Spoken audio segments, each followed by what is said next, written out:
Maman bilang tak tahu pihak yang menerbitkan dan memastikan tak pakai uang negara untuk perjalanan istrinya tersebut.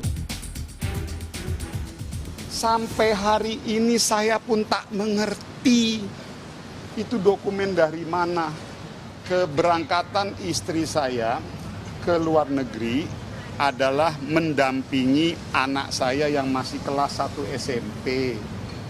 Mengikuti pertandingan misi budaya dan Rp1 pun tidak ada uang dari uang negara, Rp1 pun tidak ada uang dari pihak lainnya. Melalui media sosial, istri Menteri UMKM Agustina Hastarini mengonfirmasi perjalanannya ke Eropa menemani anaknya mengikuti festival budaya. Ia menulis, semua bukti pembayaran yang saya lakukan sudah saya berikan kepada suami saya dan diserahkan juga ke KPK dan tidak tahu-menahu soal surat permintaan pendampingan. Juru bicara KPK Budi Prasetyo memastikan KPK akan mendalami dokumen dan berkas surat tersebut. Ia pun mengingatkan seluruh penyelenggara negara untuk tidak mudah menerima gratifikasi dalam bentuk apapun. Tadi Pak Menteri juga menyampaikan beberapa dokumen kepada KPK dan tentu dokumen-dokumen itu akan kami pelajari lebih lanjut. Dan di sini kami juga mengingatkan secara umum sebagai seorang penyelenggara negara ya, siapapun tentu kita juga harus selalu berhati-hati terkait dengan potensi gratifikasi ataupun konflik kepentingan. Karena gratifikasi ataupun konflik kepentingan itu tidak hanya dalam bentuk barang dan jasa, tapi juga bisa dalam bentuk fasilitas, perlakuan, dan sebagainya. Dan modusnya juga bisa juga tidak langsung kepada penyelenggara yang bersangkutan, tapi bisa juga melalui keluarga.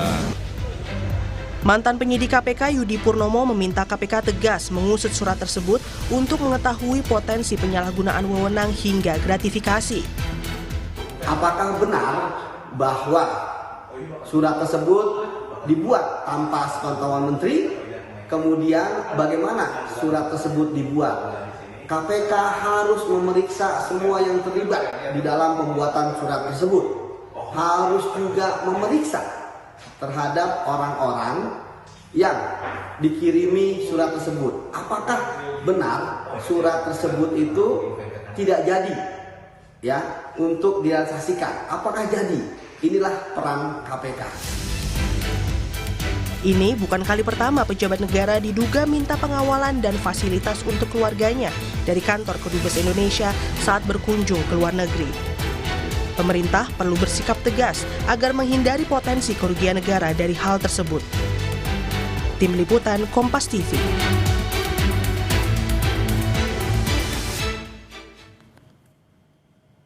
Memantik kontroversi, dugaan surat Menteri UMKM Maman Abdurrahman meminta kantor Kedutaan Besar Indonesia untuk mengawal istrinya ke Eropa. Saat ini, KPK mengaku sedang mendalami dokumen suratnya. Kami akan diskusikan ini bersama dengan para narasumber. Saat ini bergabung lewat sambungan dalam jaringan Komisioner KPK periode 2015-2019 Saud Situmorang. Sementara satu narasumber bergabung lewat sambungan telepon mantan Duta Besar Indonesia untuk Norwegia, Todung Mulya Lubis. Selamat malam semuanya dengan Tifal, apa kabar? Mas Tifal, baik. Terima kasih semua sudah bergabung dalam diskusi kami kali ini. Saya mulai ke Anda dulu deh Pak Saud. Kalau begitu dengan kasus semacam ini sesungguhnya dari pengalaman Anda saat masih di KPK, ini sudah pernah kejadian atau justru yang semacam tadi itu adalah hal baru?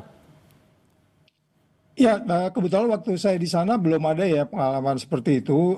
Tetapi karena saya juga beberapa kali posting di luar negeri, di 2 negara itu, ya memang mau nggak mau kan kita memandang ini harus dari banyak sisi ya. Dari banyak sisi, tetapi kalau dia tidak dilaksanakan dengan baik, dia jadi mencurigakan gitu.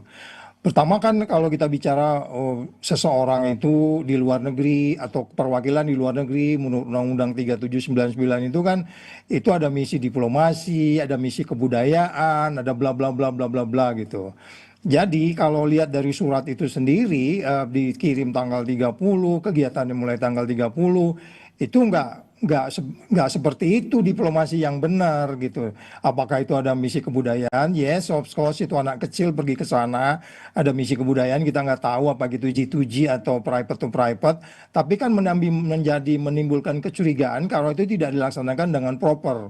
Paling nggak kalau paham, menterinya paham, nggak usah ngirim surat ke kedutaan juga bisa. Dia ngirim aja Kemlu sini, Kemlu kirim surat ke sono gitu. Yang jelas ada jadwalnya.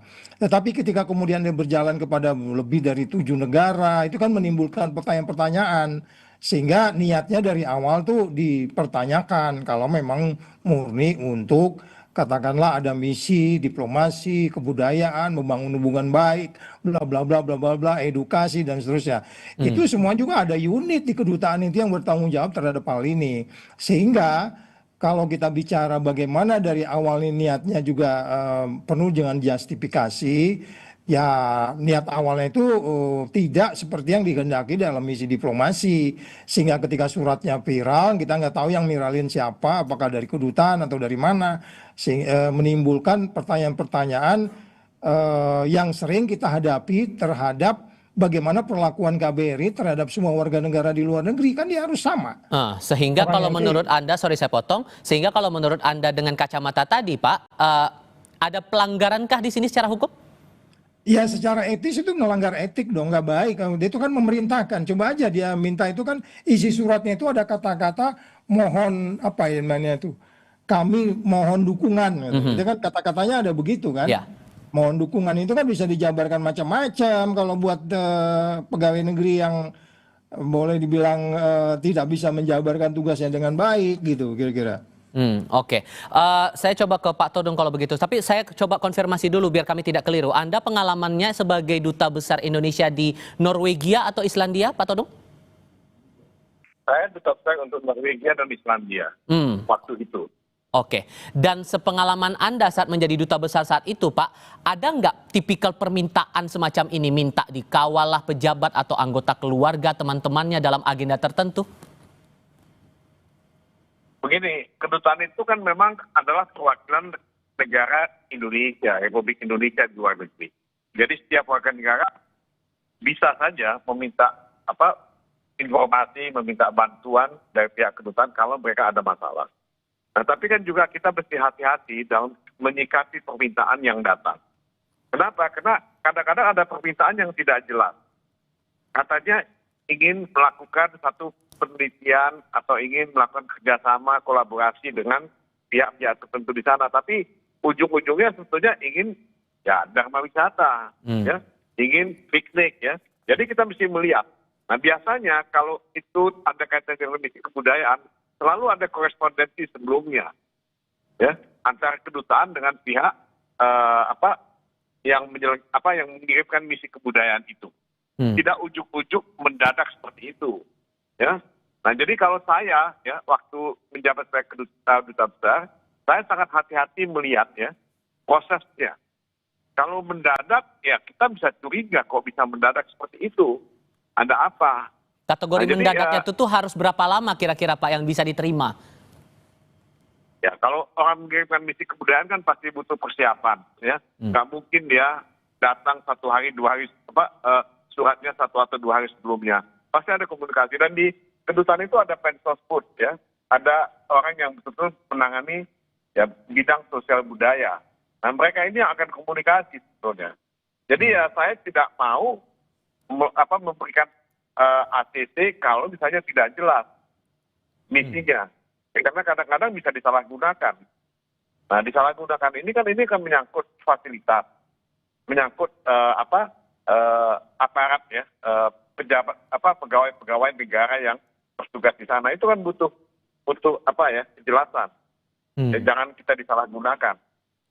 Dan ada fasilitas tertentukah yang bisa diakomodasi begitu atas permintaan-permintaan itu atau semua hal juga bisa dipenuhi oleh kedutaan, Pak?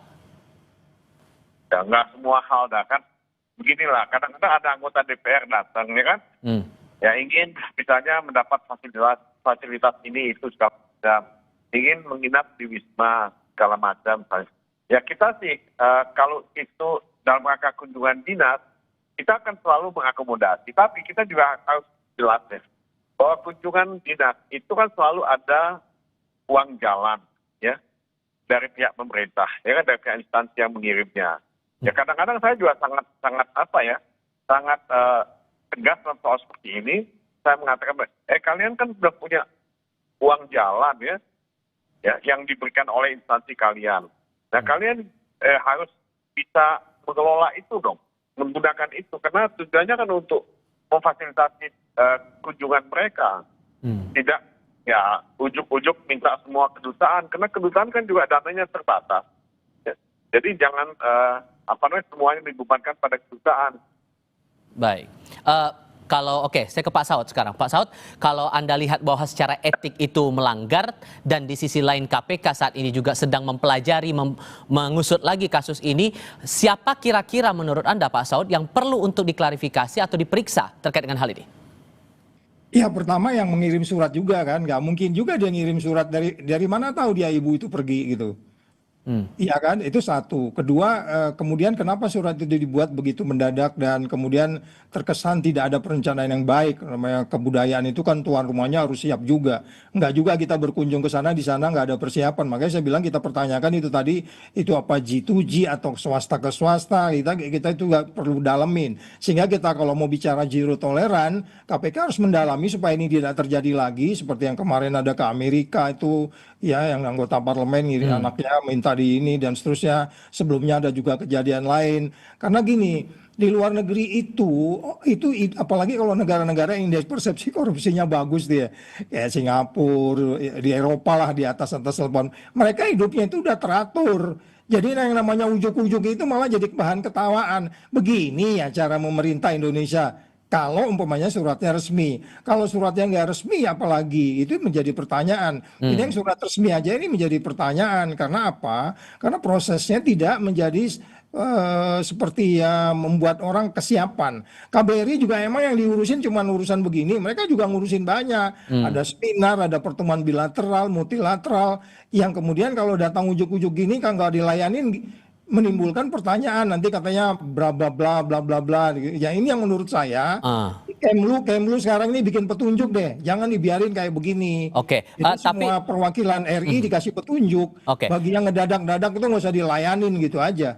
Kalau kemudian Anda mengarahkan usut siapa yang bikin surat, sementara baik itu istrinya maupun menteri mengaku tidak tahu menau surat itu dibikin oleh siapa, apakah bakal sulit untuk mengusut itu?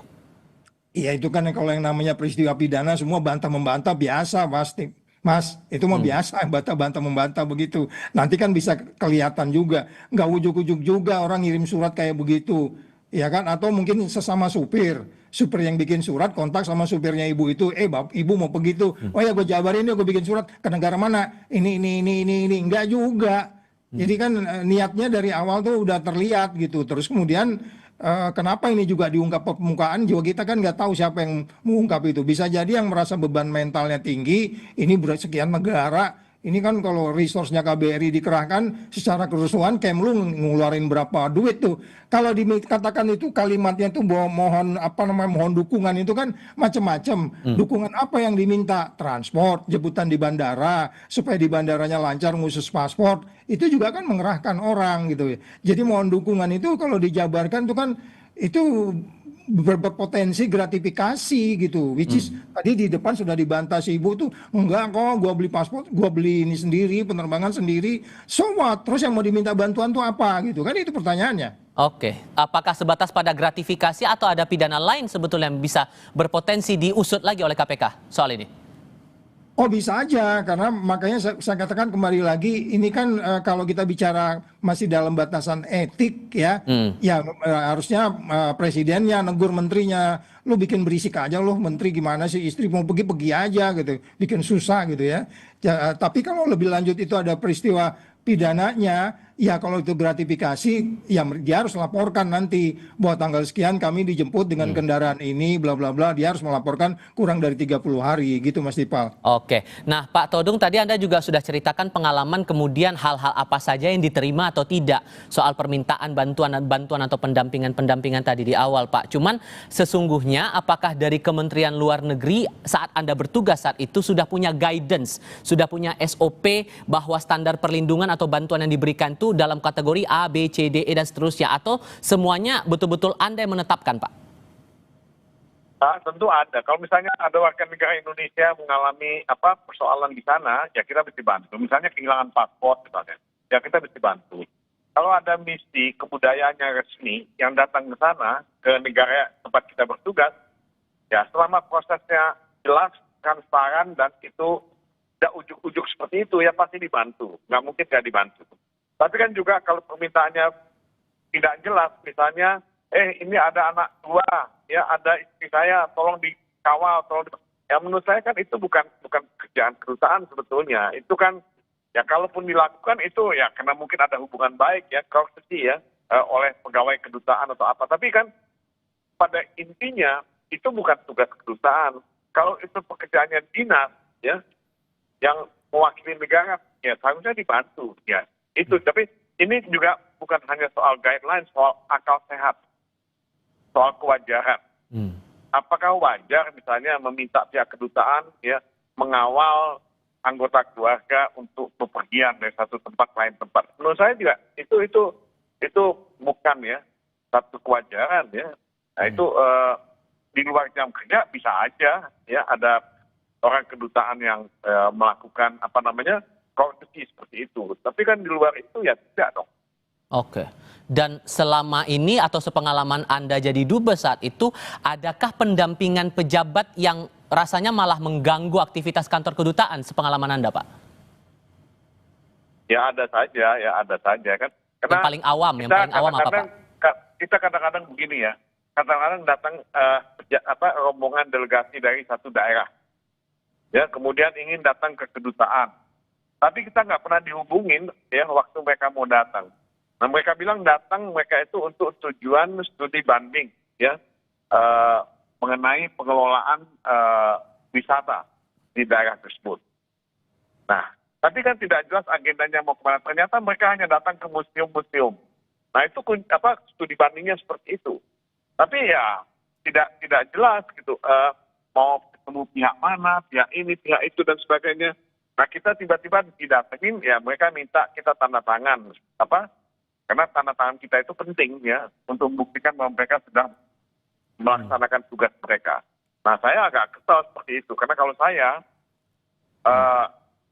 diberitahu lebih awal tentu saya akan punya waktu ya untuk menentukan sikap saya. Tapi kalau datang ujuk seperti itu kita malah tidak diberitahu, ya kita ya paling malas melakukan fasilitasi kepada mereka. Oke. Nah, Pak Saud kalau sudah seperti ini, Pak, tentu kan komitmen dari pemerintah juga kita harapkan begitu kan, walaupun kemudian dari satu sisi penegakan hukum ataupun juga pengusutannya lagi jalan sama KPK, tapi kan kita berharap jangan sampai terulang lagi oleh pihak yang lain, kepala lembaga manapun begitu di tataran pemerintah pusat. So, komitmen apa yang sesungguhnya harus ditunjukkan agar ya pengusutan di satu sisi untuk kasusnya ke Kementerian UMKM ini bisa berjalan, tapi di sisi lain kasus lain jangan sampai muncul lagi yang baru gitu. Ya tetap patokannya zero toleran ya, zero toleran untuk kemudian bagaimana abuse of power itu nggak terjadi gitu. Kalau by definition surat itu tuh abuse tuh, dia kan kayaknya perintah tuh, ya kan? Itu yang tidak boleh terjadi seperti itu. Makanya menjadi pertanyaan kalau umpamanya tidak dilakukan dengan mekanisme yang baik. Namanya disebutnya kebudayaan segala macam itu kan itu ada tahapannya. Jadi kalau kita pahami ini belum masuk ranah pidana, tetapi potensi pembebanan kepada negara ini kalau suratnya nggak muncul kan ini pasti ada. Pak Dubes di 3-5 negara itu pasti mikir juga nih, lu anak buah lu kerja ini menteri ini jadi urusan ntar karena kemudian nggak jadi kan. Jadi oke lah, katakan belum ada kerugian negara di sini gitu. Tetapi kalau nggak ada surat itu, ini pasti sudah terjadi kerugian negaranya berapa itu keliling Eropa itu. Jadi sekali lagi pentingnya pemisahan tugas urusan publik dengan urusan negara itu harus dipastikan kepada semua kita kalau kita penyelenggara negara. Karena ada risiko-risiko di situ. Menerima diskon aja nggak boleh yang namanya gratifikasi itu. Apalagi Anda menerima perlakuan yang tidak diterima juga oleh warga negara atau mahasiswa lainnya di sana gitu. Baik. Coba kalau tiba-tiba mahasiswa datangi Dubes, Pak Dubes bantuin kita dong gitu ya kan. Nah, harusnya kan harus dilayani semua gitu. Kalau ngelayanin semua pusing juga. Iya. Nah ini menjadi masalah kan ketika suaminya itu penyelenggara negara, ada etika, ada estetika, ada aturan di situ. Itu yang mereka nggak paham. Oh. Jadi menteri ini dalam rangka yang namanya kemarin itu ke daerah itu harus diajari juga etika berdiplomasi gitu, Baik. Mas Iqbal. Itu tampaknya akan jadi PR bersama di sini Pak Saud, Pak Todung. Terima kasih banyak ya sudah mau bergabung dalam diskusi kami kali ini. Sehat selalu semuanya. Selamat malam. Malam. Cynthia Rompas akan melanjutkan Sapa Indonesia Malam sebentar lagi dengan topik lainnya. Komisi Pemberantasan Korupsi